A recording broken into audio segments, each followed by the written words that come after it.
à répandre la vérité, à lui rendre témoignage. Fais-nous découvrir l'absolu de la vérité dans la attirant à la vérité. Lis-nous plus intimement à celui qui a dit « Je suis la vérité ».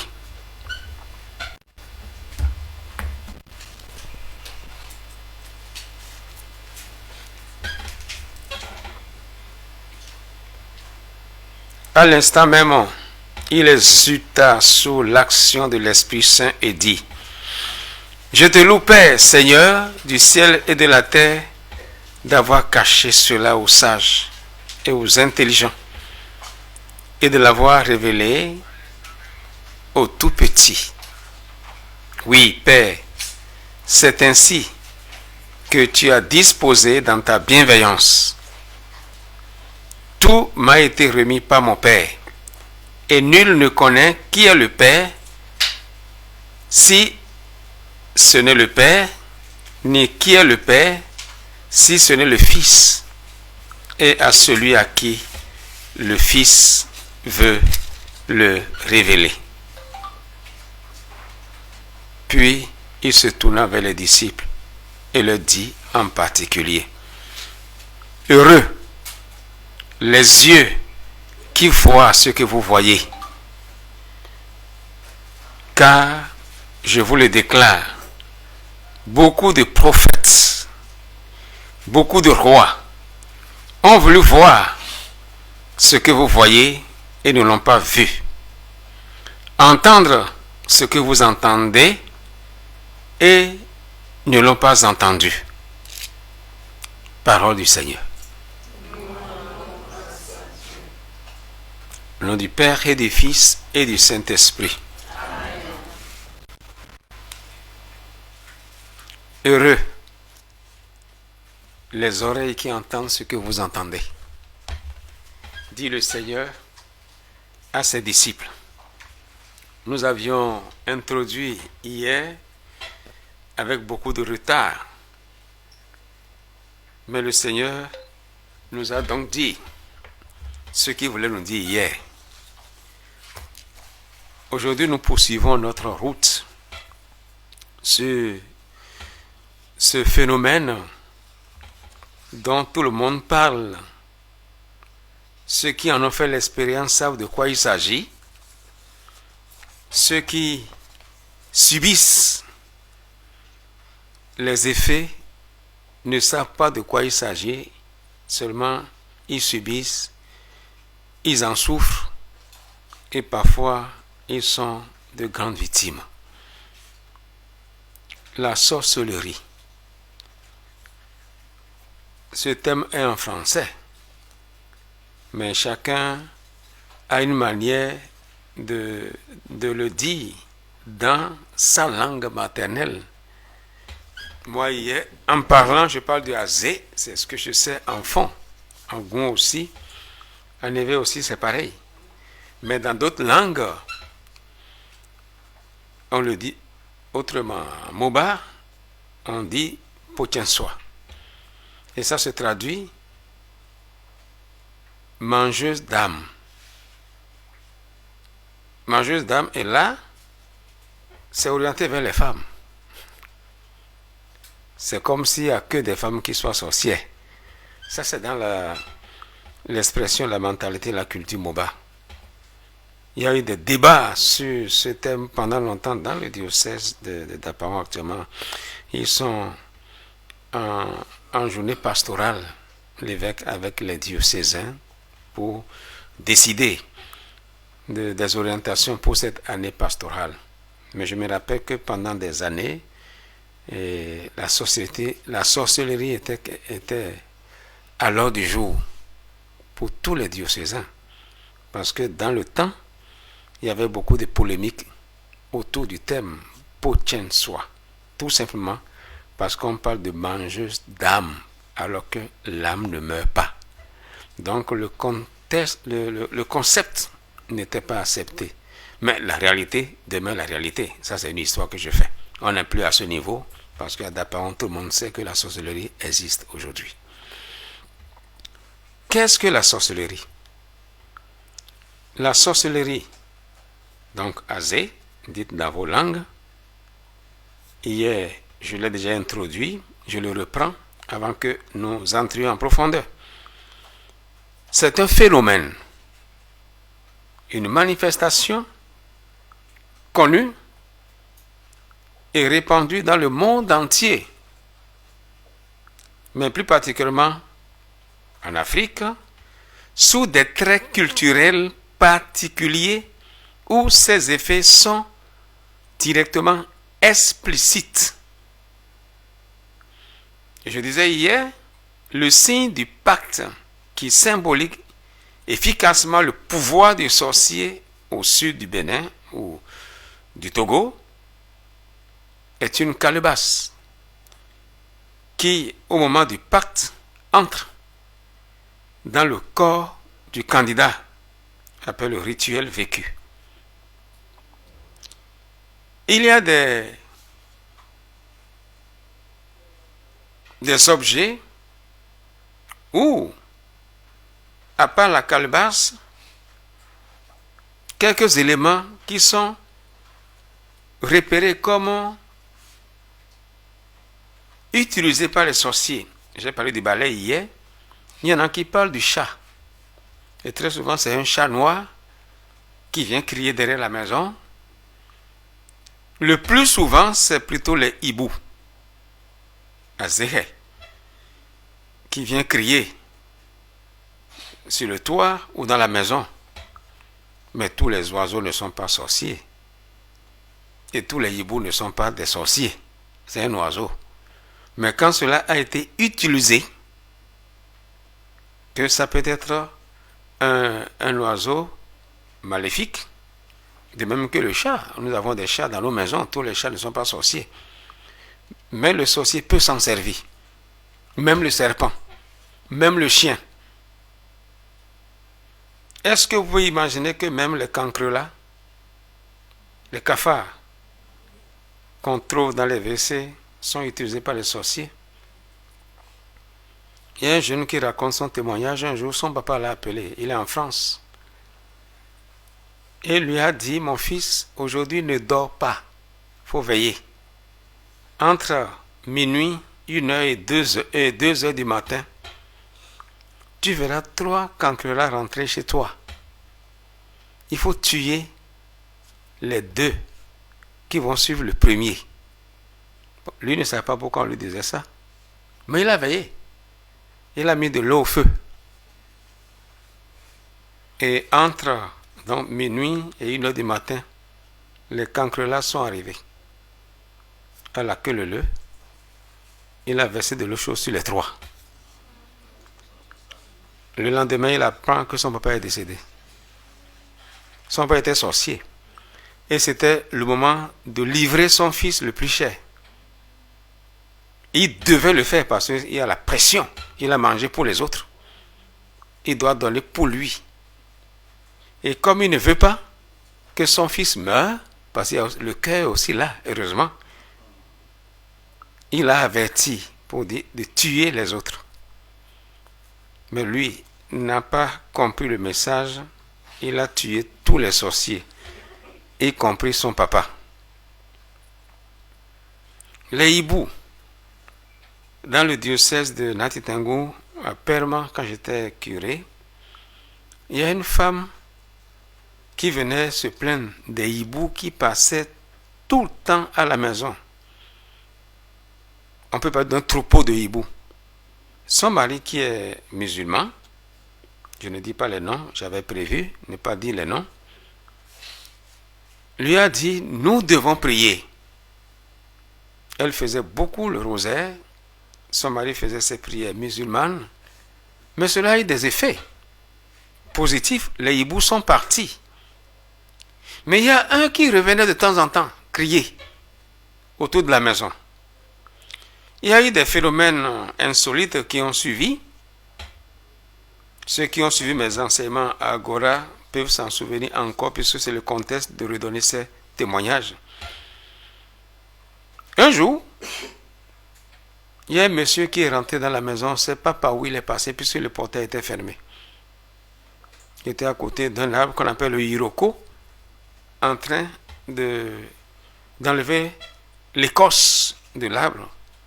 Et les enfants ont dit, mais monsieur, comment est-ce que vous êtes venu ici? Vous cherchez quoi? Il disparaît. Après, on attend sa voix sur le fait de l'arbre, au sommet de l'arbre. Il était là-bas. Et comment il a fait? Il revient encore en bas, à la racine de l'arbre. La femme a pris peur, elle est venue me voir. Père m'a dit, mon père, ce qui se passe, moi j'ai envie de quitter cette province. Et c'était des fonctionnaires. Et j'ai envoyé un prêtre, parce que j'étais très occupé, qui était professeur au séminaire interdiocésain de Natitangu pour bénir la maison. Donc il y a été. Il y a eu la calmie, mais après, il y a eu d'autres éléments encore qu'on note. Elle est venue plaintive.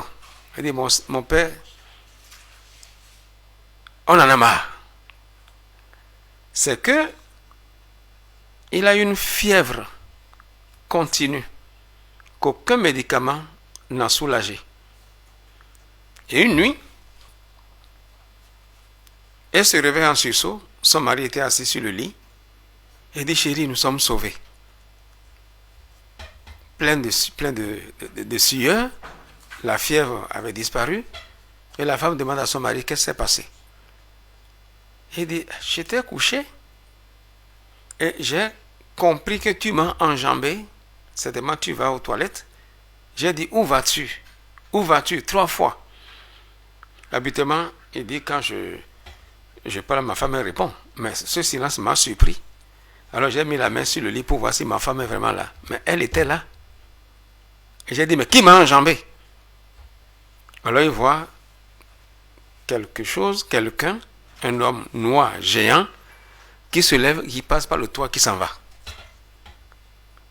Et c'est là où le mari s'est mis assis et la femme s'est réveillée en sursaut. Et il dit, nous sommes sauvés. Alors, à l'issue de cette expérience négative qui les a traumatisés, elle a décidé de partir. Et je lui ai dit, mais est-ce que vous êtes déjà marié? Le sacrement. Elle a dit, ah, moi je suis chrétienne catholique, mon mari est musulman, je ne sais pas si c'est possible. Je dis, c'est bien possible. Hein, l'Église a tout prévu. Même dans le Coran, c'est autorisé. Tu peux marier un musulman peut te marier. Et on a fait la démarche avec elle. L'évêque a donné la dispense. Et le mariage a été célébré. J'ai concélébré à cette messe. À la fin, on a été à la maison. J'étais un peu pressé. Je ne voulais pas rester. Il a dit, mon père, attendez, j'arrive. Il est parti dans la chambre, il revient, il prend la parole. Il dit, vous voyez, tout à l'heure, au cours de la messe, le père Sylvanus Ndéou, qui était curé de Saint-Michel, Natitangu, parlait des hiboux. L'histoire des hiboux. Ma femme était mal à l'aise parce qu'elle ne voulait pas qu'on en parle. Mais tout à l'heure, en entrant dans ma chambre, à la porte, il y a un hibou mort devant notre chambre, le jour du mariage. Allez-y comprendre quel est le lien entre les hiboux, le mariage célébré, le sacrement, et ce hibou mort. Je ne donne pas d'interprétation, mais c'est ce qui a été vécu ce jour-là. Je vous invite à ne pas reléguer au second plan les sacrements, frères et sœurs. Si vous n'êtes pas baptisé, faites des démarches pour le baptême. Si vous n'avez pas célébré le sacrement de mariage, ne remettez pas au lendemain. L'année prochaine, dans 2 ans, on va d'abord avoir un peu d'argent. Non. Le sacrement. Le reste va suivre. Vous pouvez faire des anniversaires après. Même pompeux. Mais ne relayez pas au second plan le sacrifice, le sacrement, les sacrements dans votre vie. Apparemment, il y a un monsieur, tous les les jours de marché, bon, cela a commencé, c'était sporadique. Hein, une fois dans l'année, il fait une crise d'épilepsie, il tombe. Et après, on a repéré que c'était les jours de marché de paiement qui piquaient cette crise d'épilepsie. C'est devenu plus fréquent, au moins une fois par mois. Et à la fin, c'est tous les jours de marché de paiement. En milieu d'Itamari, les marchés, c'est tous les 4 jours. Ça peut tomber n'importe quel jour, jeudi, vendredi, samedi, dimanche, lundi. Alors, donc, tous les 4 jours, il piquait cette crise d'épilepsie. Ce qui fait que la veille du jour de marché de paiement, il vient passer sa nuit à mon oratoire, à la chapelle. Parce qu'il sait que demain, il aura un combat. Il dormait. Et un jour, je priais avec lui. On était 2 prêtres, un professeur du séminaire de César de Nati Tengu. Quand j'ai fini, il a participé à la messe parce qu'il était là avant qu'on vienne commencer la messe. Et à la fin, j'étais en train d'exorciser l'eau pour m'occuper de lui. Quand je l'ai vu tomber. Et il disait, mets your main, mets your main. Très souvent, j'ai appris les langues en faisant l'exorcisme. Faites doucement avec moi, c'est ce qu'il disait. Mais qui l'a ligoté, qui le terrassait pour qu'il dise, fais doucement avec moi. Nous avons prié pour lui ce jour-là. Et j'ai décidé de le baptiser. Notez bien, il n'a pas fait toute la préparation requise pour le baptême. Mais nous étions devant une urgence. Devant la nécessité, il n'y a pas de loi. Et puisque dans la lettre de nomination de l'évêque, comme Exorcise a dit, nous t'autorisons à exercer ce ministère, ce pouvoir avec plein pouvoir. J'ai décidé donc, en vertu de ce pouvoir qui m'a été conféré, de le baptiser. Et le mouvement s'est arrêté, ce phénomène a disparu. Il n'est plus jamais tombé. Mais on ne l'a pas baptisé et puis laissé. Je l'ai pris en charge, on a fait la catéchèse, parce qu'il faut faire la formation catéchétique après. Il est devenu chrétien par le baptême. Et la catéchèse, les instructions l'ont aidé à intégrer vraiment l'Église et à prendre conscience de ce qu'il a vécu. Un jour au conseil presbytéral, j'ai donné ce témoin devant tous les prêtres et Monseigneur Pascal Nkwe, qui est maintenant l'archevêque. Je dis certains noms quand ça ne dérange pas. D'accord. Monseigneur Pascal, qui est maintenant l'archevêque de Parakou, souvent il a beaucoup d'humour. Quand il a raconté l'histoire de ce monsieur qui tombait tous les jours de marché de paiement, il m'a dit, Père Toussaint, est-ce que c'est après ou avant qu'il ait pris un peu de chapalo? Il dit, monsieur, il ne boit pas. Hein? Il ne boit pas de chapalo. Non, c'est pas qu'il est saoulé. Le phénomène, au fait, c'était juste pour nous taquiner, qu'il a usé un peu d'humour pour qu'on puisse dire le sérieux de la chose à tous les prêtres rassemblés. Les sacrements sont très importants, frères et sœurs. Tous les sacrements. Donc la confession fréquente, je vais en parler tout à l'heure, même pour le prêtre qui exerce le ministère. Il faut se confesser régulièrement. Et là, on se rend compte de la force que Dieu nous-mêmes nous a donné, la force dont nous sommes dotés, contre toutes les puissances du mal, de quelque nature que ce soit. C'est parce qu'on vit mal sa vie qu'on est plus exposé. Parce que s'il n'y a pas de porte ouverte, aucun sorcier ne peut avoir le dessus. Il faut qu'il trouve une porte ouverte. On va y arriver aussi tout à l'heure pour plus d'explications. J'ai parlé de calibas, des hiboux, des cancrelats, des chats. Une fois, il m'est arrivé de rencontrer un monsieur qui est venu me menacer sur une affaire nous concernant. C'était par rapport à un terrain où j'avais une activité. Il est venu menacer. Il est reparti. Je ne dis pas le lieu. 2 jours après, j'étais dans ma chambre. Je viens au salon. Il y a un petit couloir et la chambre à coucher. Et au niveau du couloir, il y a la douche WC interne. Au salon, je vois des bouteilles tombées par terre, les bouteilles d'encens renversées. Je dis, mais qu'est-ce qui s'est passé? Le temps de regarder pourquoi tout ça s'est tombé, les étagères, il y avait un gros hibou qui était là, mais vraiment grand, qui voulait sauter et tomber sur moi. Il a raté la cible, tombé par terre. J'ai pu trouver une perle qui était là parce que les maçons utilisaient pour travailler. Il a fui, mais je le voyais marcher comme un homme.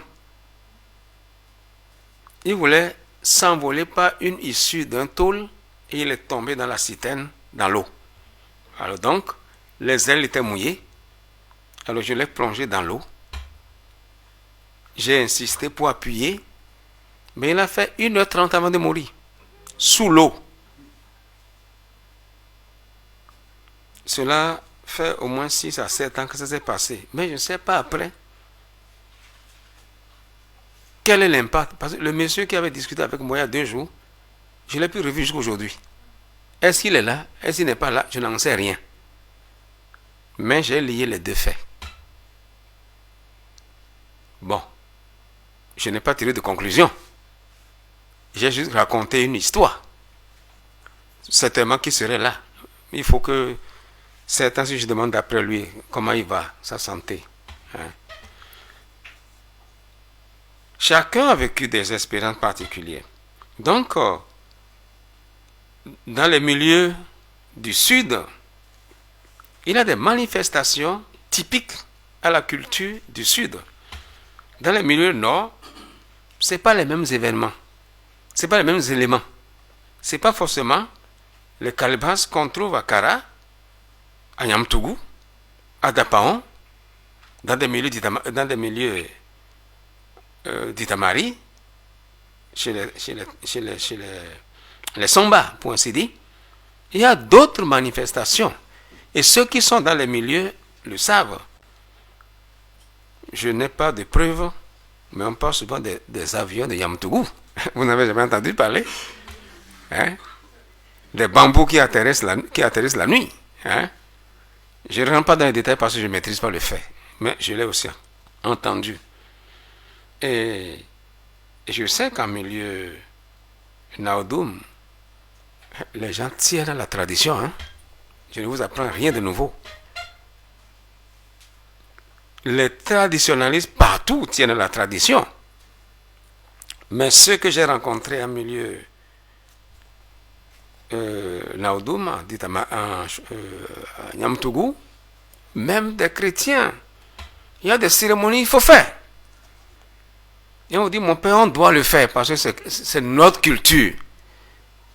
Bon, je le dis parce que tout le monde m'entend. Il n'y a pas de négociation avec la foi. Soit tu es chrétien ou tu n'es pas chrétien. Je demande aux prêtres de faire un travail d'inculturation pour purifier la culture et avoir le courage, la vérité, de décanter ce qui n'est pas chrétien.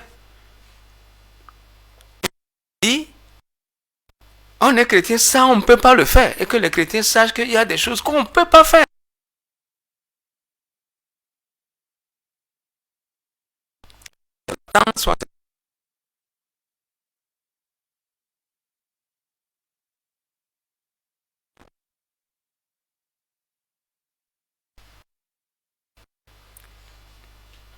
Il y a des milieux.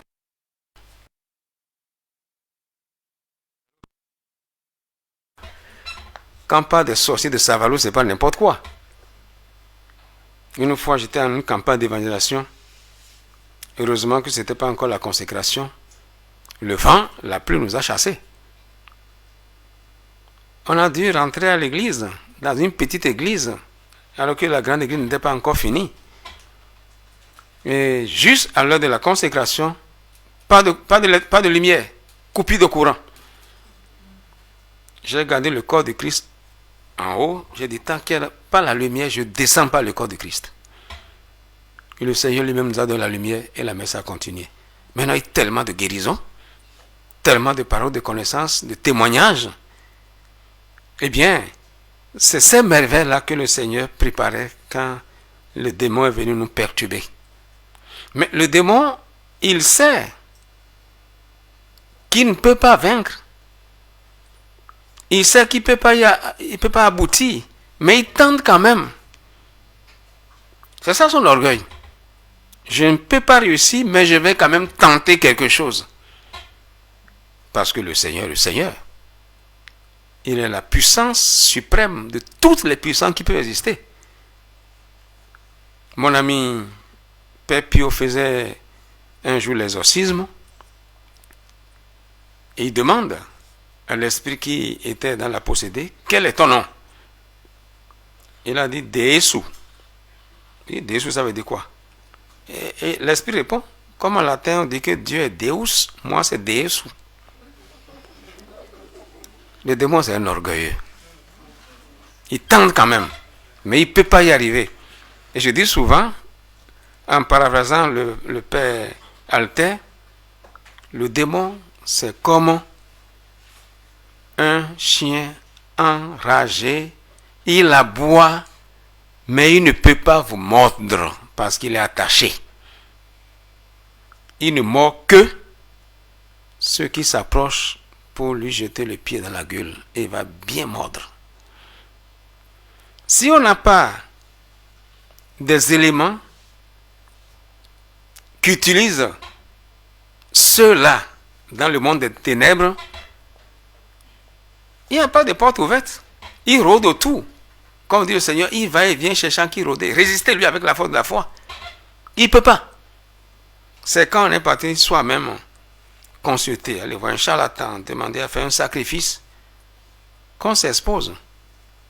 Il y a de cela 2 ou 3 jours, un garçon que j'ai mis à veiller sur une œuvre au Bénin, qui a des difficultés, des choses se perdent, et des choses qui se gâtent. Il m'a appelé pour dire, mon père, là où on en est là, il faut me donner la permission. Il dit, enfant, naï tonogon. Donne la permission d'aller voir un charlatan. Moi, te donne la permission d'aller voir un charlatan.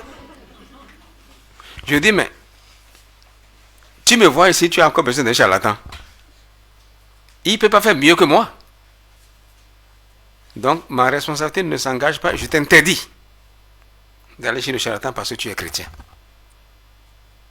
Le reste, nous allons gérer quand je serai là. Si on n'a pas été soi-même là-bas, ils ne peuvent pas. C'est parce que on s'amuse à aller voir le féticheur. Ce n'est pas que le féticheur n'est rien. Hein. Il a ce qu'il a. Il sait comment il opère. Et ce qu'il fait a un effet.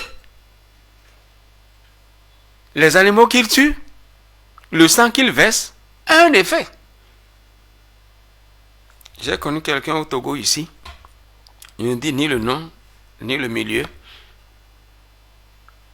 Malgré qu'il a été ancien séminariste. Il prend le maïs devant vous. Il met là, le maïs pousse et porte des épis devant vous. Et cette personne vit encore. Me fait voir combien de bœufs tués régulièrement à l'étage. Gare à qui va aller là-bas. Les femmes n'ont pas le droit d'aller là-bas. Les femmes n'ont pas le droit. Mais il fait son affaire et ça marche. Comment est-ce que cette force magique où le maïs pousse devant vous porte des fleurs, porte des épis, se sert sur le champ? Ce n'est pas que c'est faux. Ça existe. Mais ce n'est pas le pouvoir de l'Esprit Saint. Ce n'est pas le pouvoir de Dieu. C'est diabolique. Le démon a sa puissance. Il faut le savoir. Et le chrétien n'a pas à aller cohabiter avec ceux-là.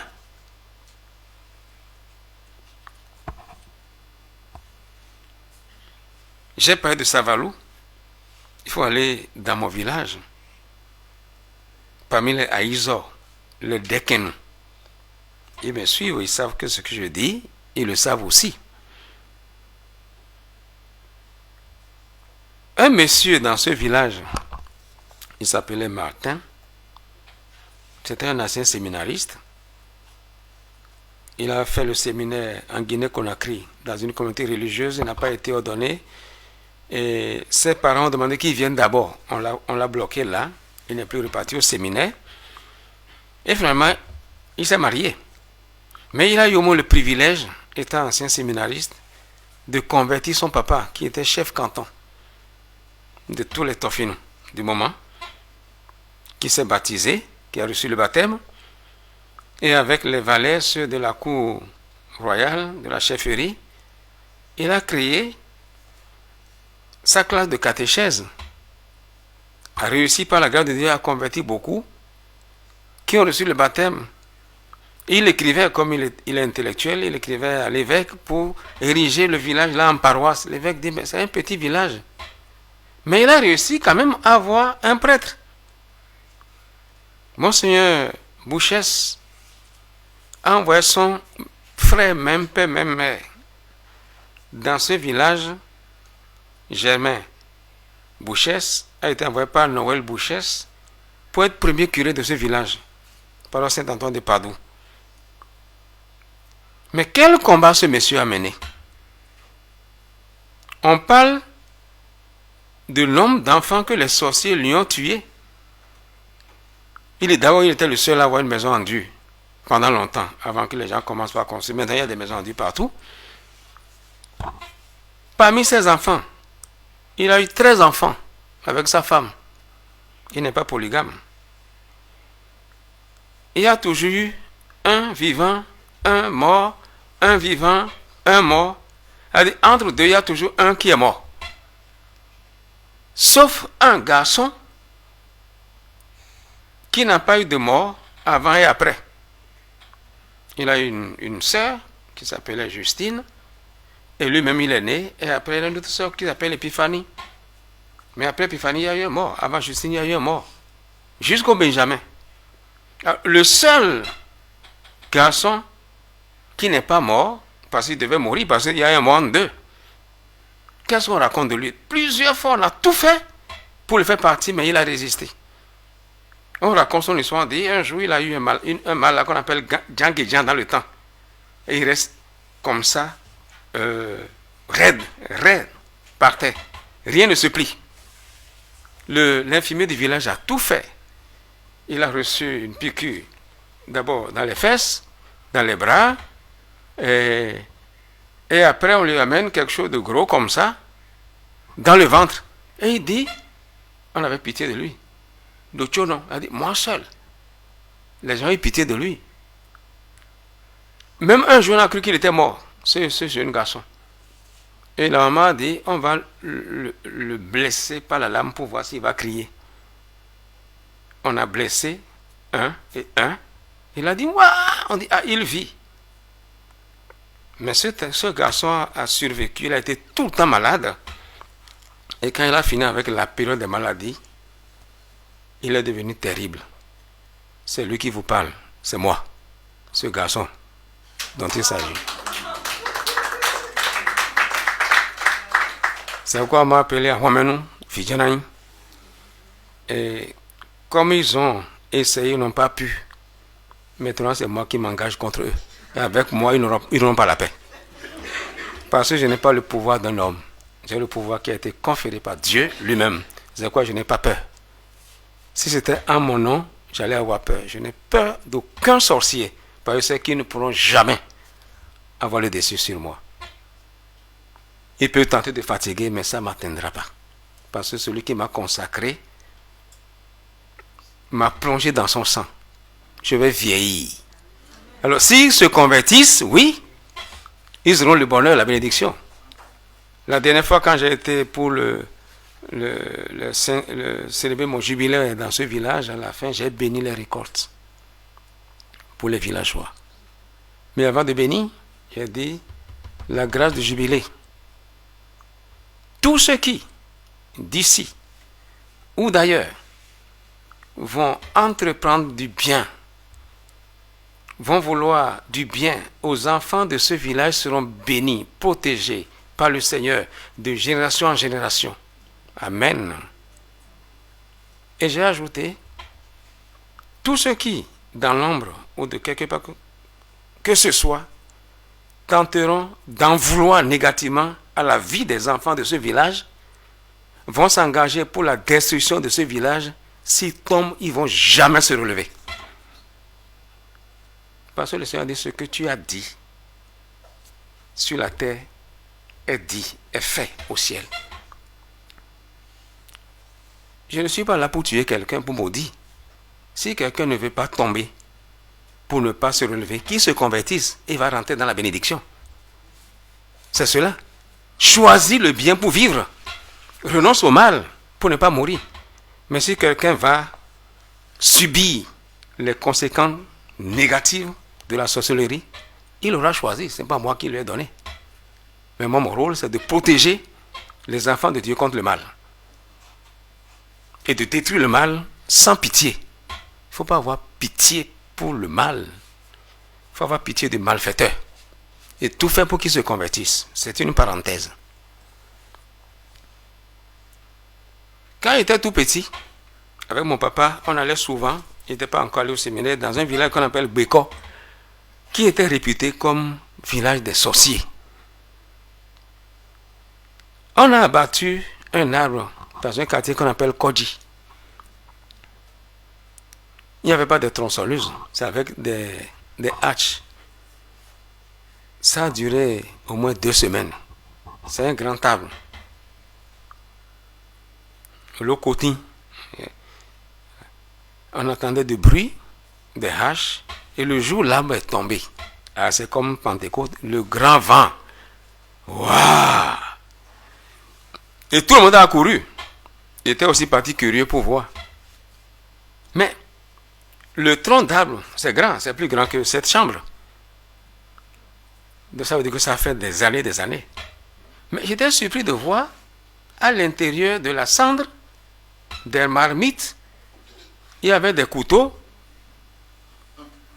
des assiettes, des cuillères à l'intérieur d'un arbre. J'ai vu ça de mes yeux, on ne m'a pas raconté.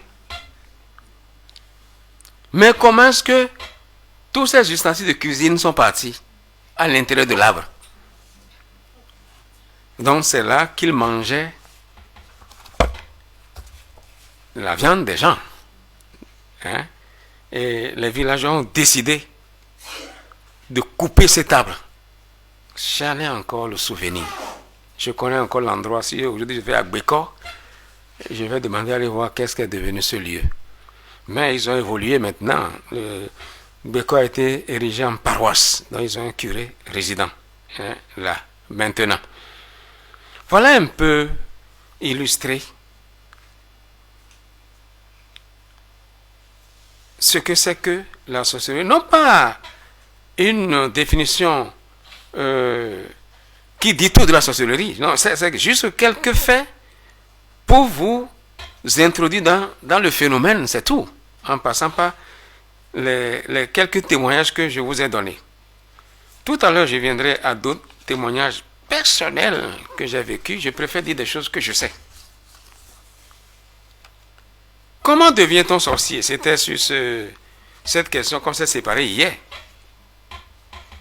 La sorcellerie, pour ce que nous avons recueilli comme information, s'acquiert par héritage, par apprentissage ou par contamination. On peut donc hériter de la sorcellerie de ses parents, qui vous donnent leur pouvoir. Donc j'ai cité un cas hier que j'ai connu de Sokolé. Ces 2 enfants pour lequel le père Chimbianou Michel, qui était aumônier, plutôt professeur au séminaire des aînés, économe à Dapaon, qui était aumônier diocésain du renouveau charismatique, était son adjoint. On a prié pour ces 2 enfants. Un âgé de 15 ans, l'autre âgé de 10 ans, je crois. Donc 15 et 10 ans. Et quand je leur ai posé la question, quand est-ce que vous avez pris conscience que vous étiez sorcier? Les enfants m'ont dit, on se rappelle quand on avait 1 an, on allait aux réunions. Alors eux, ils ont reçu par héritage. papa était sorcier, c'est lui qui jurait sur la Bible devant Monseigneur Jacques, qui n'est pas sorcier. Que les enfants nous ont dit, papa est sorcier, maman est sorcière, mais ils ont déjà tué maman. Et le jour où on a tué maman, elle a été transformée en bœuf. Et parmi les deux garçons, il y a un qui a tenu la patte parce qu'il faut qu'il prenne la responsabilité jusqu'au bout.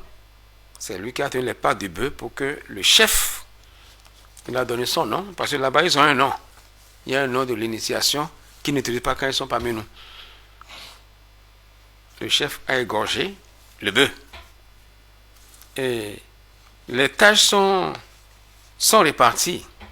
Il y a celui qui égorge, il y a ceux qui dépècent, qui coupent la viande en morceaux, il y a celui qui cherche le bois, celui qui active le feu, celui qui lave les assiettes, celui qui distribue. Chacun a un service. Hein? Personne n'est oisif. Hein? On vous donne une tâche pendant le moment où on consomme la viande, hein, de la proie qui vient d'être immolée. Ils le font là, et après ils reviennent dans notre monde avec nous comme si de rien n'était, mais on vit avec des possédés du démon. Il y a des possédés parce qu'ils vivent avec l'esprit mauvais, le père de l'homicide, qui tue et qui détruit, qui provoque des maladies. S'il n'arrive pas à vous tuer, il peut vous maintenir malade pendant des années, ou carrément créer la pauvreté, hein, licenciement arbitraire, sans raison. Oui, ils sont capables d'aller jusque-là, de gâter votre travail, de gâter le foyer, de bloquer l'enfantement, et tant d'autres faits maléfiques, négatifs, pour exercer leur pouvoir s'ils n'arrivent pas à vous tuer. Parce qu'il y a des règles pour arriver à vous tuer. Et qu'ils n'arrivent pas à trouver tous les éléments nécessaires, ils vous maintiennent au moins dans les difficultés. C'est une manière de faire des sorciers. Alors donc, ça s'acquiert par héritage. C'est pourquoi je donne l'exemple de ces enfants. Par apprentissage, il y en a qui décident de devenir sorciers. Et qui apprennent le métier de sorcier et qui font leur première, deuxième, troisième expérience.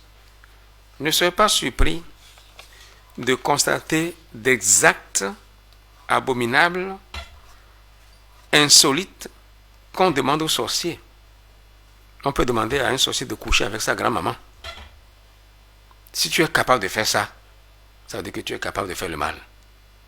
Et c'est pourquoi on leur demande de donner l'être le plus cher. Soit c'est ton enfant le plus intellectuel qu'on abat, on mange. Comme ça, tu as la puissance, tu deviens fort. Si tu réussis à faire ça, tu as de grade. Ou bien l'enfant le plus cher, on te demande de le piler dans le mortier. Si tu es capable de faire ça, de piler un bébé dans le mortier, alors tu es capable. On peut le transformer en œuf pour que tu ne vois pas le bébé. Mais tu as donné ton consentement. Ou par contamination. Si, bon, on peut hériter par les parents, cependant l'héritier doit être toujours consentant. Il y a un niveau où tu dois dire ton oui ou ton non. Et c'est pourquoi c'est aussi un combat rude où on maltraite certaines personnes, on les rend malades jusqu'au moment où ils puissent dire oui pour avoir la sorcellerie. Mais tant que tu dis non, tu ne l'auras pas. On ne devient pas sorcier malgré soi. Il y a un moment donné qu'on s'engage. On peut également apprendre la sorcellerie en s'inscrivant dans des clubs ou des groupes de sorciers. Il y a plusieurs clubs ou groupes voilés qu'on n'appelle pas sorciers, mais c'est des sociétés secrètes.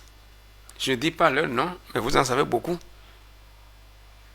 Où on sait qu'ils boivent du sang. On sait qu'il y a des sacrifices humains à un niveau donné et il ne peut pas revenir en arrière. Ceux qui l'ont fait savent de quoi je parle. Pour une question de nommer ou d'identifier. Tous ces clubs-là, c'est des ramifications de la sorcellerie. Et on le fait pour avoir quoi? Le pouvoir, pour avoir l'argent, ou carrément, c'est une démarche qui est souvent motivée par le souci de la vengeance, de la jalousie, ou carrément de la protection de sa vie. On vous dit que la sorcellerie blanche, c'est pour vous protéger, que ça ne tue pas. Mais la sorcellerie, c'est la sorcellerie. Hein? Il y a toujours le dénominateur commun, le diable est toujours là. Pour toute sorcellerie, qu'elle soit blanche, rouge ou noire, c'est la sorcellerie. Des personnes tout à fait innocentes peuvent engager dans la sorcellerie en ayant malgré eux, en ayant mangé une viande contaminée par ce pouvoir. Généralement, ce sont des enfants à bas âge qui sont victimes de cette pratique. Je priais pour une petite fille, 6 ans, ayant la sorcellerie, qui m'a dit, c'est la grand-maman qui m'a donné. Un jour, elle a été chez la grand-maman, elle m'a demandé de me déshabiller, elle a introduit quelque chose dans mon sexe, et tout a commencé là. Mais les parents ne savaient pas. Pour dire que la sorcellerie peut se transmettre par la sexualité. Peut-être que je vais développer plus tard. Par l'acte sexuel, on peut contracter la sorcellerie. En ayant un lien intime avec un sorcier. Donc faites attention à ceux que vous côtoyez, ceux à qui vous donnez votre vie sans prendre le temps de discerner. Beaucoup ont des problèmes, rien que par l'acte sexuel, parce que celui qui a une intimité avec vous, vous ne savez pas dans quoi il est. Et là, on dit, bon, on répète, on dit, c'est à partir de ce moment-là que tous mes problèmes ont commencé. Mais il faut qu'on ait le courage d'en parler à quelqu'un qui peut nous aider. Et quand on n'a plus conscience de couper, ou bien au moins d'aller jusqu'à la délivrance de l'un et de l'autre. Sinon, on s'est engagé dans une histoire sans issue.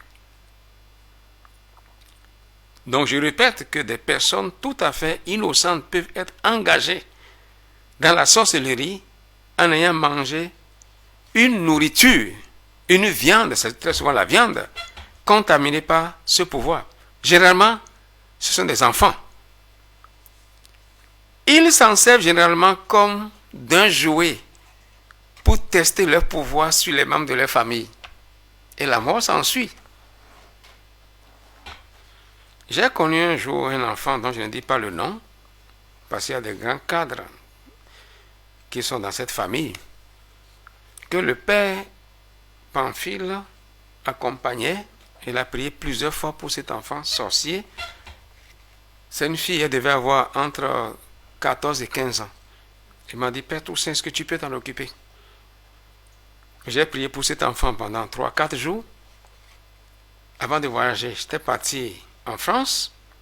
Au retour, je suis arrivé au Sacré-Cœur. Le père Pamphile était toujours là. J'ai vu cette fille-là, toute joyeuse, qui a couru m'embrasser. Mon père, mon père, mon père. Mais je n'ai pas compris comment elle peut venir m'embrasser dans la joie et subitement devenir triste. Quand elle m'a lâché, elle est devenue triste. J'ai dit, mais qu'est-ce qui s'est passé? Au fait, le lendemain, je me suis réveillé, j'avais mal au côté droit. C'est comme si on m'a enfoncé un glaive dans le corps. C'est ça qu'elle a fait. Et c'est pourquoi elle est devenue triste. Elle a dit, j'ai réussi le coup. Et je disais à la messe, ma voix ne sortait pas. Les gens disaient, mon père, vous avez quoi? Et le père Pamphile est venu me chercher. Il a prié, lui aussi. Il m'a mené à l'hôpital, chez les frères caméliens, à Zinvier. Il y avait là le père Raoul, un religieux camélien, qui est maintenant exorciste officiel. quand il a mis la main sur mon ventre, ça m'a mis à trembler. Parce que lui, il a reçu un charisme. Quand il y a un avoutement, il y a une attaque, ça me tremble. Il dit, mais tu es exorciste, mais comment, qu'est-ce qui s'est passé? Alors le docteur Florent m'a prescrit que l'aspirine, parce qu'il n'y avait rien. On est parti, on a fait l'échographie, on a cherché, il n'y avait vraiment rien. Bon, même l'aspirine, je n'ai pas pris. C'est pas la prière, tout est passé. Donc, elle pensait qu'elle avait déjà fait son coup, qu'elle m'a tué. Mais le Seigneur ne peut pas me laisser parce que je n'ai rien en commun avec eux. Rien en commun avec eux. C'est là qu'il peut vous attraper. Si vous êtes parti faire quelque chose là-bas, c'est la porte ouverte. C'est fatal. C'est fatal. Là où j'ai été attaqué, là je reviens dessus puisqu'on est sur le sujet. À Bomboaka, quand je priais pour ces deux enfants dont je parlais, alors on a prié plusieurs fois. Les interviews, nous avons enregistré, j'ai amené à Monseigneur Jacques pour lui dire ce que l'enfant nous a dit, comment ils sont devenus sorciers, comment ils sortent, comment ils ont tué. Et un jour, j'étais au bureau, je vois une silhouette à ma fenêtre. Mais c'est qui? Je dis, qui est là? Il dit, mon père, c'est moi. Il donne son nom. Il dit, mais tu fais quoi là? Il dit, mon père, je viens vous saluer. Mais il avait des bouts de bois avec des cordes dans la main qu'il manipulait. Il savait ce qu'il faisait. Mais je vous assure que j'ai vécu des choses terribles cette année où je l'ai logé à la paroisse. Je ne vais pas dans les détails. Des choses que je n'ai jamais vécues dans ma vie jusqu'à ce que je sois ordonné prêtre. Jamais. Mais c'est là où ça s'est passé.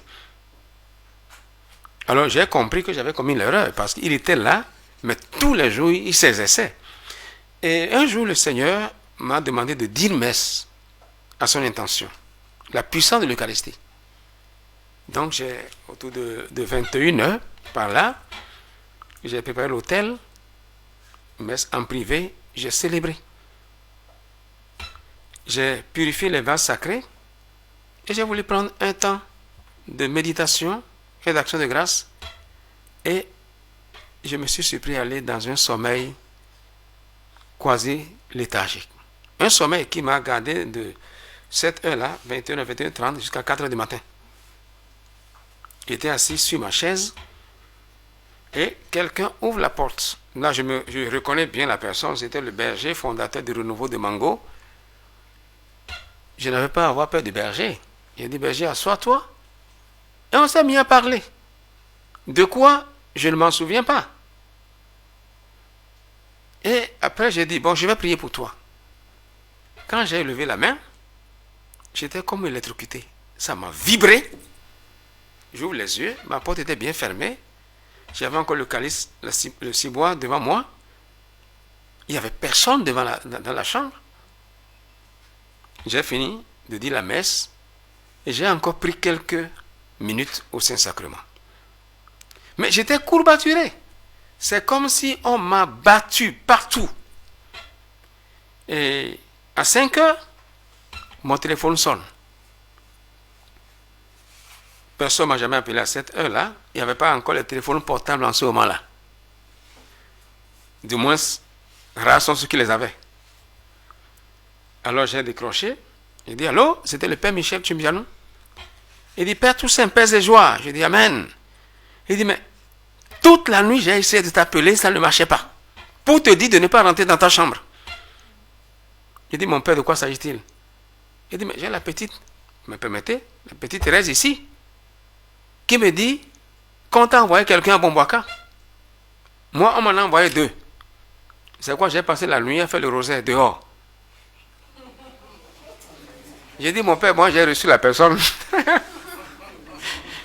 Mon émissaire est venu. J'ai reçu la personne. Et là, j'ai compris ce qui s'est passé. S'il ne m'avait pas appelé, ça allait me paraître seulement bizarre, c'est tout. On t'a envoyé quelqu'un.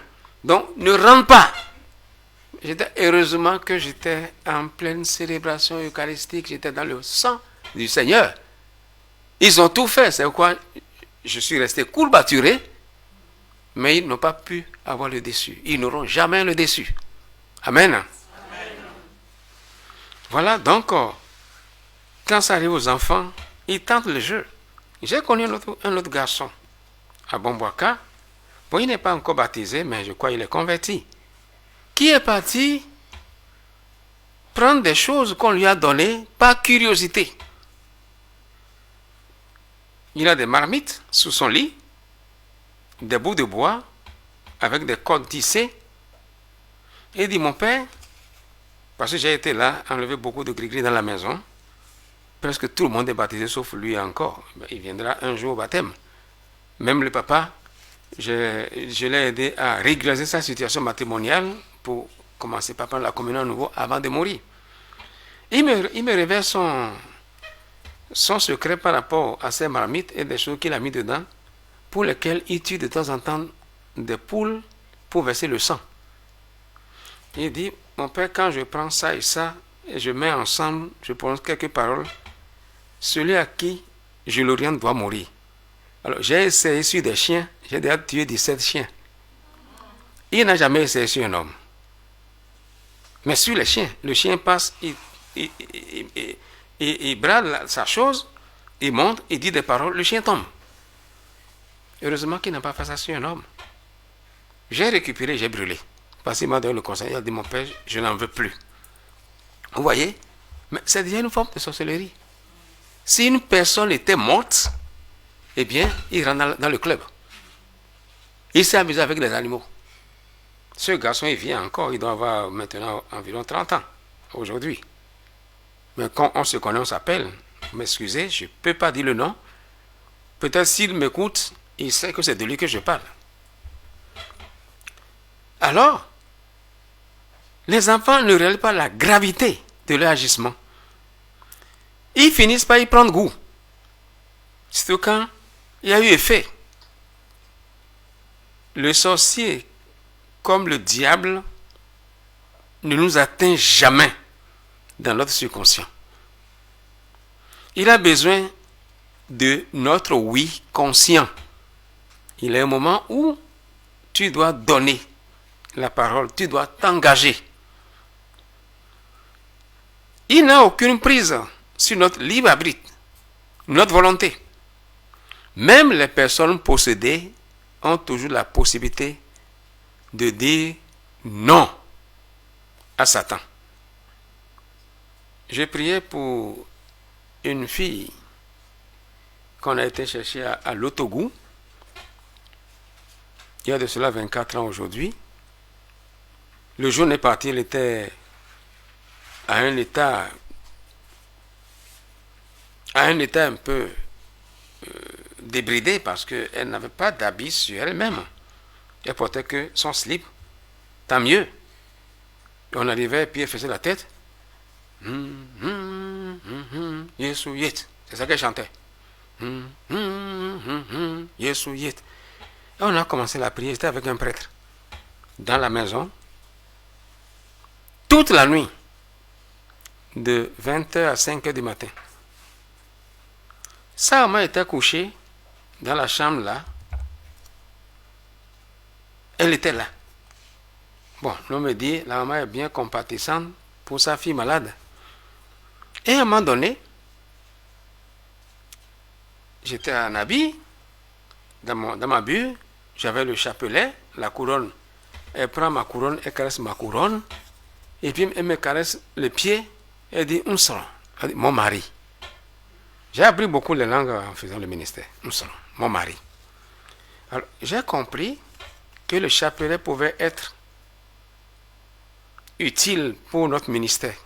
Et j'ai enlevé, j'avais un chapelet au bout du bras, où il y a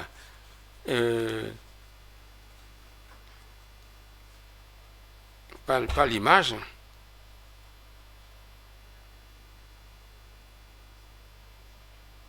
Une médaille, excusez-moi, je cherche le mot. Il y avait une médaille de Saint-Antoine de Padoue sur le chapelet, comme couronne.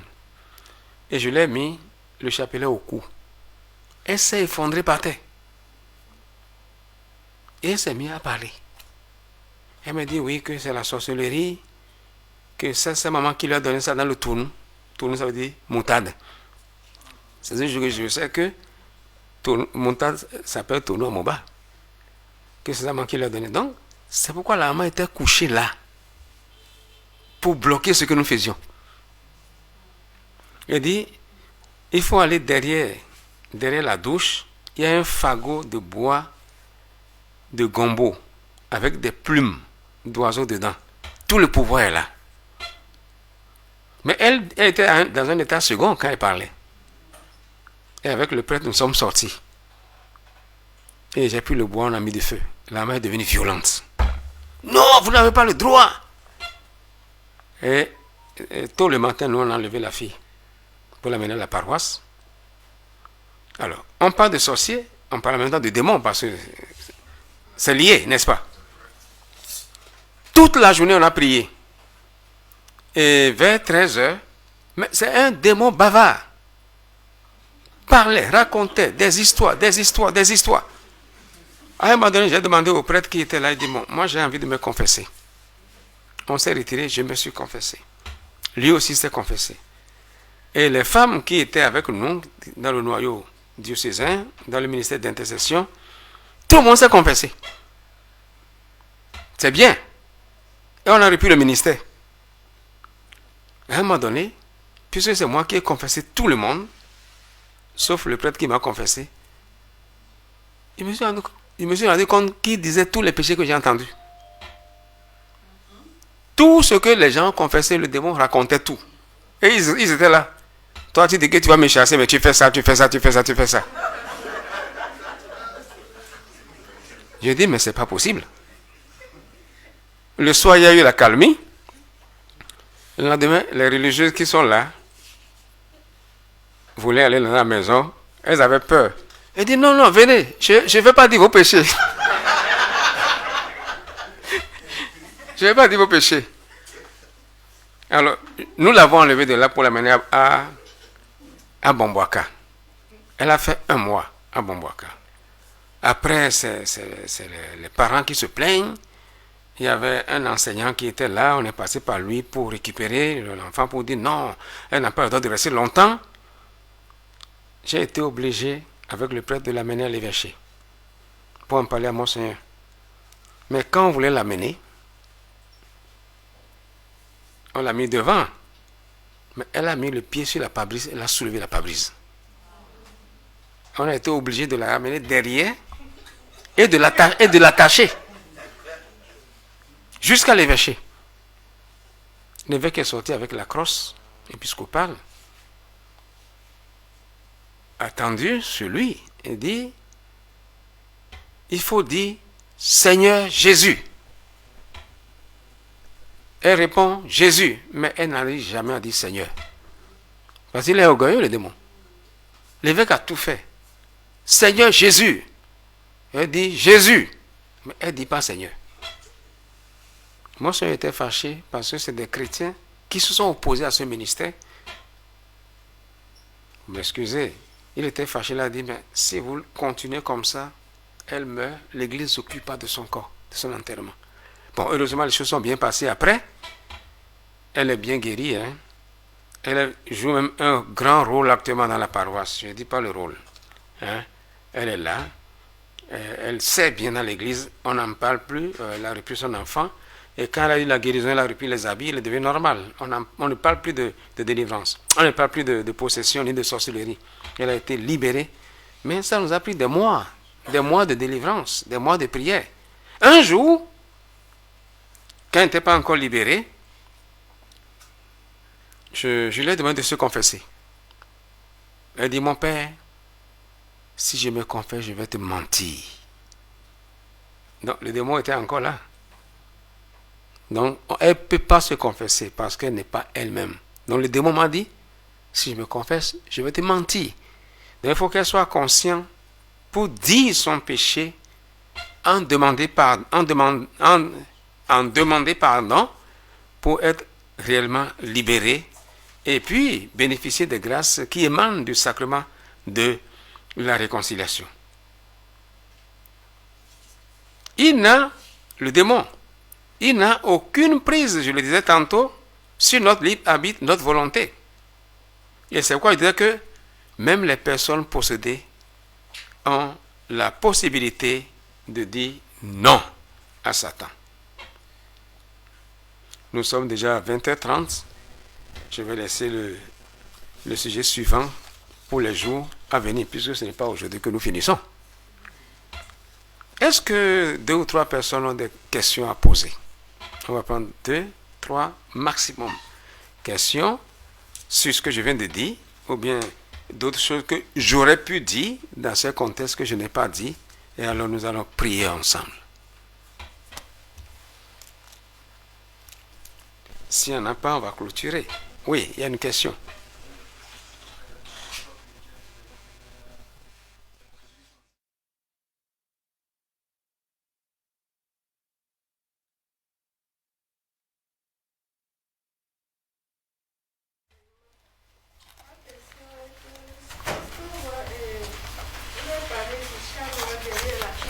Si en tout cas, même l'enfant pleure la nuit, et vous écoutez un chat noir, je sais que c'est noir quand même, mais un chat isolé derrière la chambre.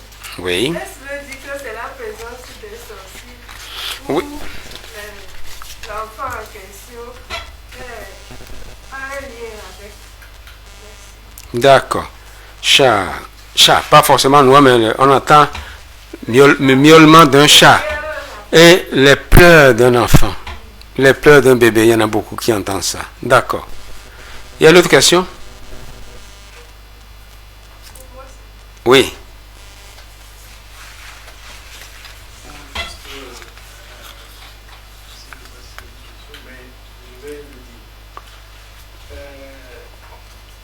C'est un petit témoignage aussi Oui. par rapport au commencement d'une maladie. Il s'est fait que la personne en question a rêvé être attachée par le membre de sa famille. Et quelques jours, mois après, elle attrape la maladie qui s'appelle le cancer.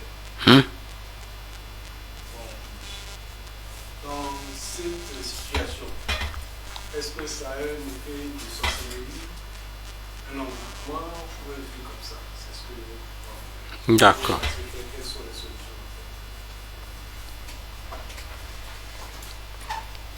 Bon, je vais répondre à ces deux. Mais il y a une troisième question? Voilà, c'est bon. Alors, oui, troisième question, oui.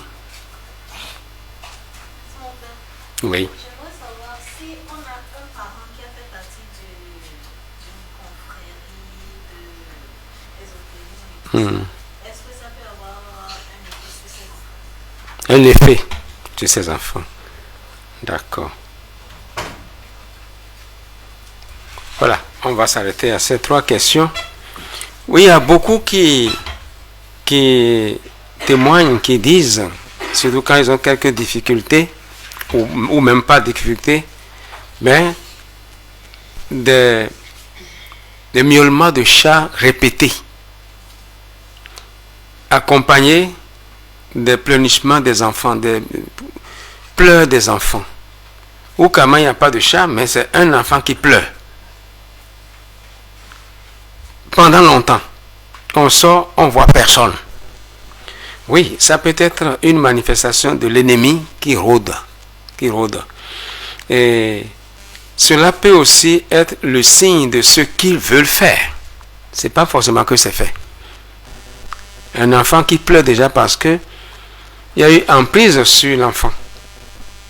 Et je ne sais pas quelle dimension de cet enfant s'exclame, s'extériorise pour qu'on vienne à son secours. Souvent, quand des gens ont des bébés qui pleurent, je leur demande de faire dire des âmes, faire dire des messes pour les âmes de purgatoire, pour les défunts. Ça peut être aussi une manifestation des défunts qui passent par ces pleurs, qui demandent prière. Et très souvent, quand on en fait, quel qu'en soit le discernement, le Seigneur agit. Parce que la messe est tellement puissante que ça peut aller au-delà de ce qu'on a imaginé ou de la réalité qu'on n'a pas su cerner dans ce qui s'est passé. Alors l'Eucharistie peut résoudre le problème. Rêve où on est attaché, ou parfois, surtout pour les femmes enceintes, qui arrivent à terme, qui n'accouchent pas. J'ai connu à Natitengu, je ne dis pas la famille, mais elle a accouché quand même. Elle a gardé la grossesse 3 ans. Mais l'enfant est né quand même. Il y en a qui dépassent. Moi, je me demande, mais pourquoi on a attendu 3 ans sans faire la césarienne? Mais elle a accouché. Donc, ces phénomènes sont bizarres. Il y a toujours l'ennemi, les forces du mal, très souvent là, que ce soit la sorcellerie, un envoûtement, c'est la même famille. Le sorcier envoie des mauvais sorts, jette des mauvais sorts pour atteindre sa proie. Le sorcier utilise l'envoûtement, le tchakatou, pour atteindre. Quand il n'arrive pas à vous atteindre par tous les moyens, parce que vous n'êtes pas de leur acabit, il peut vous attaquer directement en vous empoisonnant. Alors quand ils ont l'occasion de mettre du poison dans votre nourriture, dans votre boisson, il peut vous atteindre par le poison parce que c'est ce qui rentre dans le ventre. Même là, on peut être protégé et délivré parce que le Seigneur dit, même si vous buvez un poison mortel, si vous avez foi en moi, ça ne vous fera rien. Et des innocents sont sauvés du poison après l'avoir bu ou même sans avoir bu. J'ai connu dans mon village, il y a 2 Dequins Fio, Dequins Honwe. Je ne dis pas le nom. Alors, c'est un membre du conseil pastoral qui était parrain d'un jeune garçon. Lui, il vit. Son frère était prêtre. Il a appelé un jour pour dire, les gens sont jaloux de toi.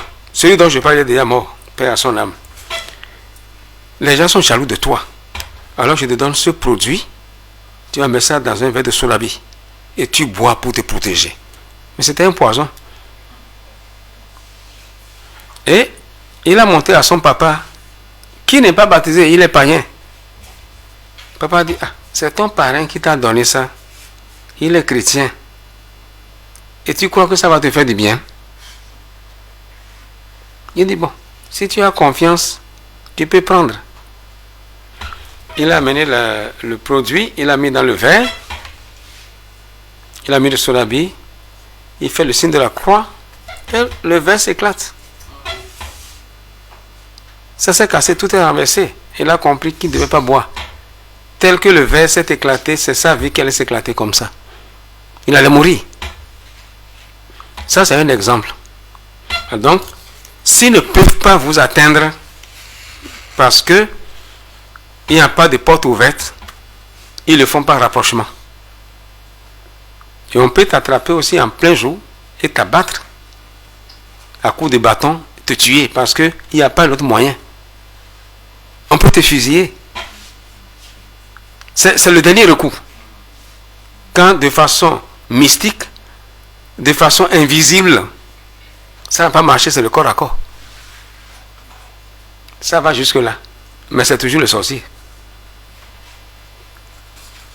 Alors, si on a des parents qui ont appartenu à des confréries, des sociétés secrètes, est-ce que ça peut avoir des effets sur nous? D'abord, ce n'est pas vous qui êtes engagé dans ces choses-là, mais puisque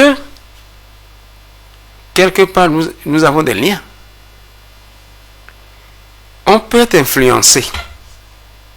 Non, je ne dis pas à grand échelon, mais si vous êtes ferme dans votre vie chrétienne, eh bien, vous serez l'élément pour sauver vos parents.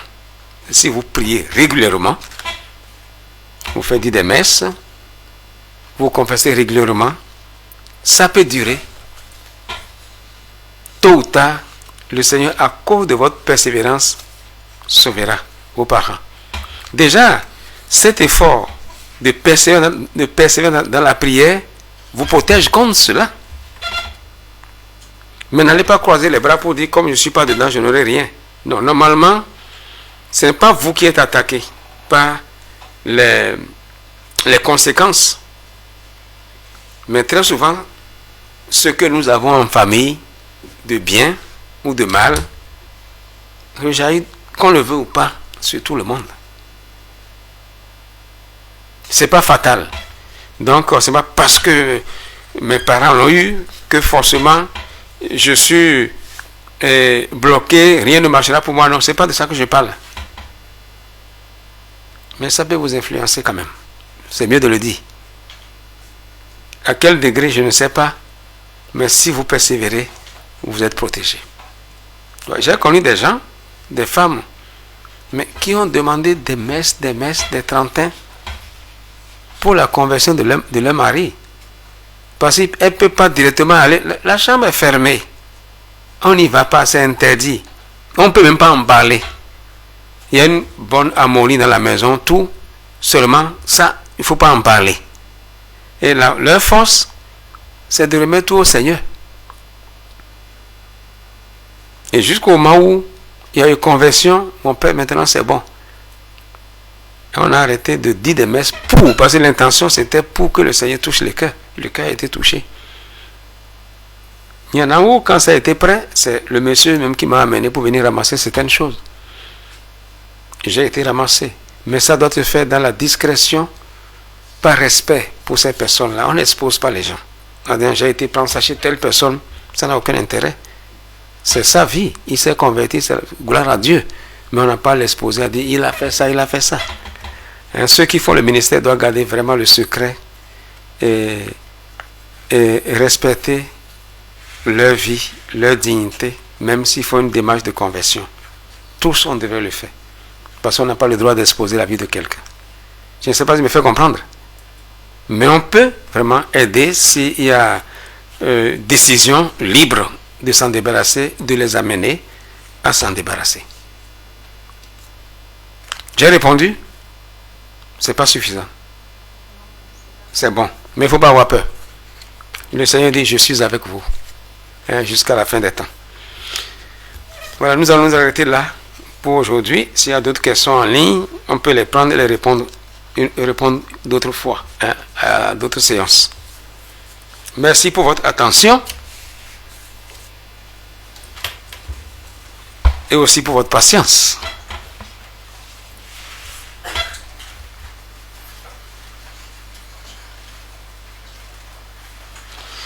Accueille en toi l'Esprit de Dieu, réveille en toi le don de Dieu. N'aie pas peur, rappelle-toi, je te l'ai dit, deviens prière. Rappelle-toi, l'esprit de feu change la terre. Accueille en toi l'esprit de Dieu, réveille en toi le don de Dieu. N'aie pas peur. Alors cette prière que je vais conduire avec vous doit être dite souvent par ceux qui ont consulté des mages, des magnétiseurs, des voyants, des charlatans, et qui ont été en contact avec le monde de l'occultisme, le monde occulte, notamment avec le spiritisme, hein, ceux qui ont pratiqué des rites sur des morts. Ils remarqueront eux-mêmes leur amélioration sur bien des points, ainsi que la disparition des liens contractés. Notez aussi que le démon qui a commandé à toute la magie ne supporte pas la récitation de Je crois en Dieu. On va donc réciter le Je crois en Dieu, confesser notre foi. Je crois en Dieu, le Père Tout-Puissant, Créateur du ciel et de Jésus-Christ, son Fils unique, notre Seigneur, qui a été conçu du Saint-Esprit, est né de la Vierge Marie, a souffert sous Ponce Pilate, a été crucifié, est mort et a été enseveli, est descendu aux enfers, le troisième jour, est ressuscité des morts, est monté au ciel, est assis à la droite du Père Tout-Puissant, d'où il viendra juger les vivants et les morts. Je crois en l'Esprit Saint, à la Sainte Église catholique, à la communion des saints, à la rémission des péchés, à la résurrection de la terre et à la vie éternelle. Toi, notre Père, qui es aux cieux, nous t'aimons, nous te louons et nous t'adorons. Nous te remercions d'avoir envoyé ton Fils Jésus-Christ qui a vaincu le péché et la mort pour nous sauver. Nous te remercions aussi d'avoir envoyé le Saint-Esprit qui nous donne la force, nous guide et nous sanctifie. Nous te remercions pour Marie, notre Mère du ciel qui intercède pour nous avec les anges, les archanges et tous les saints. Seigneur Jésus, nous voici à tes pieds, au pied de ta sainte croix, et nous te demandons de nous recouvrir du très précieux sang qui a jailli de ton cœur sacré et de tes saintes plaies. Purifie-nous, ô Jésus, par l'eau vive qui a coulé de ton cœur, et enveloppe-nous de ta lumière sainte. Toi, notre Père qui es aux cieux, fais que l'eau qui nous a lavés au baptême monte le cours du temps au travers des générations de nos pères, de nos mères, afin que notre famille entière soit purifiée de Satan et du péché. Humblement, prosterné à tes pieds, toi notre Père, te demandons pardon pour nous-mêmes, pour nos parents, pour nos ancêtres, pour toutes les invocations de puissance occulte qui ont pu les opposer à toi et porter atteinte à l'honneur du nom de Jésus. Au Saint-Nom de Jésus et par le pouvoir de ce nom, nous déclarons remettre aujourd'hui, sous la souveraineté de notre Seigneur Jésus-Christ, tout ce qui nous appartient, tant au plan matériel que spirituel, ce qui a été soumis à la juridiction de Satan. Par la puissance de ton Esprit Saint, montre-nous, ô Père, toute personne qui aurait besoin de notre pardon, ainsi que de tout péché que nous n'aurions pas confessé. Fais-nous nous rendre compte de ce qui t'a déplu dans notre vie et connaître ces brèches qui ont pu donner à Satan la possibilité d'y entrer. Père Saint, nous te donnons tous nos refus de pardonner. Nous te donnons tous nos péchés. Et nous te donnons toutes ces voies de passage qui ont permis à Satan de s'introduire dans notre existence. Sois remercié pour ton pardon et pour ton amour, Seigneur Jésus. En ton nom,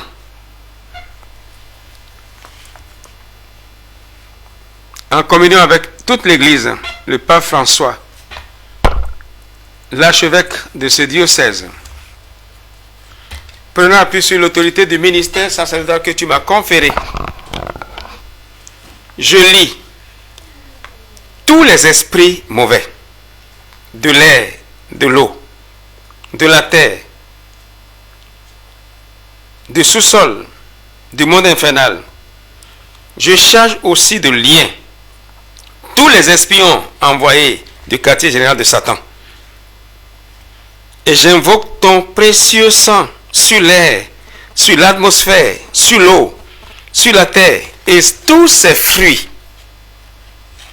J'ordonne à tous ces esprits de malice de s'en aller immédiatement sous tes pieds, Seigneur, sans se manifester et sans nuire ni à moi ni à personne, pour que tu puisses disposer de nous selon ta sainte volonté.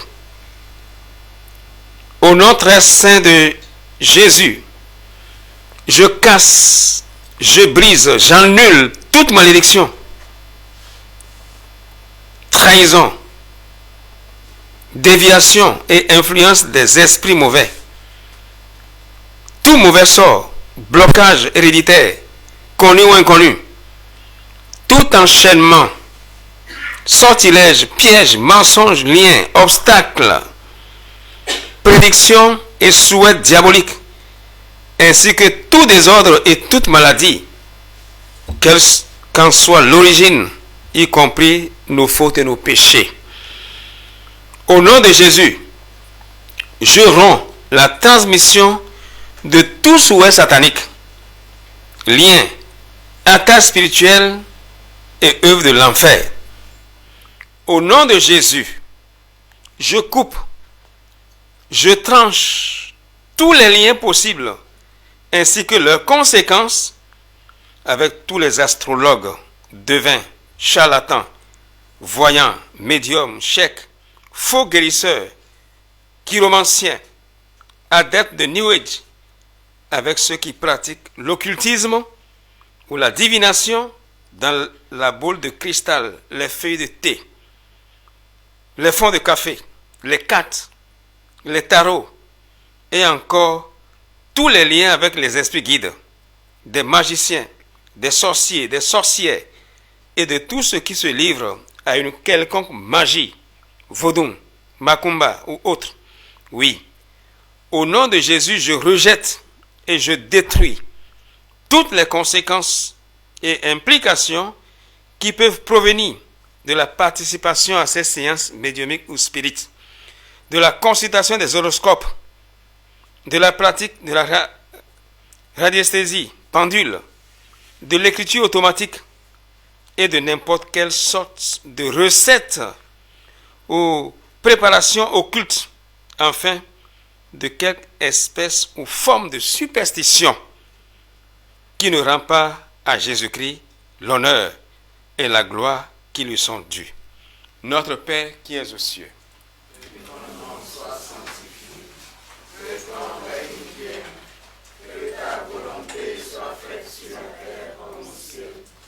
donne-nous aujourd'hui notre pain de ce jour.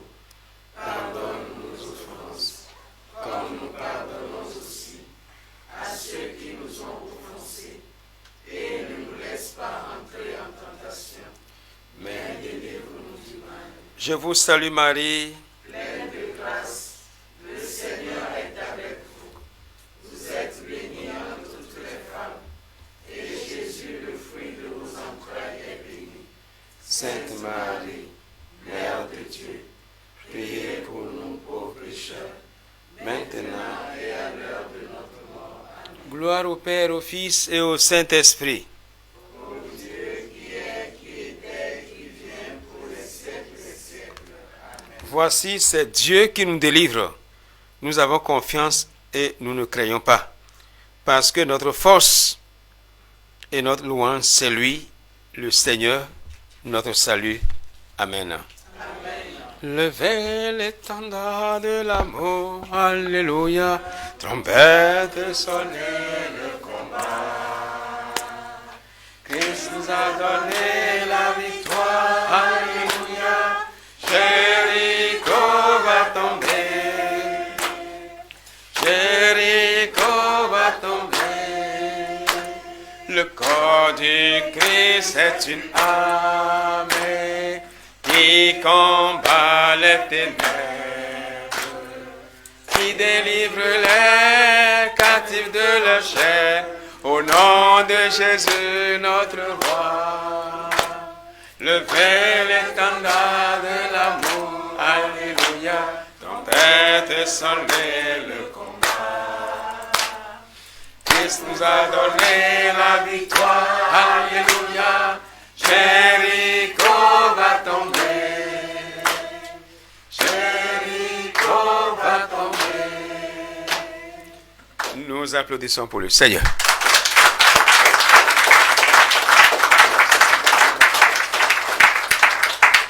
Maintenant, je vous donne la bénédiction. Dominus vobiscum, et vos spiritus, benedicas vos omnipotent Deus, Pater, et Filius, et Spiritus Sanctus. Amen. Benedicamus Domine, Deo gratia. Encore une fois, merci et à demain.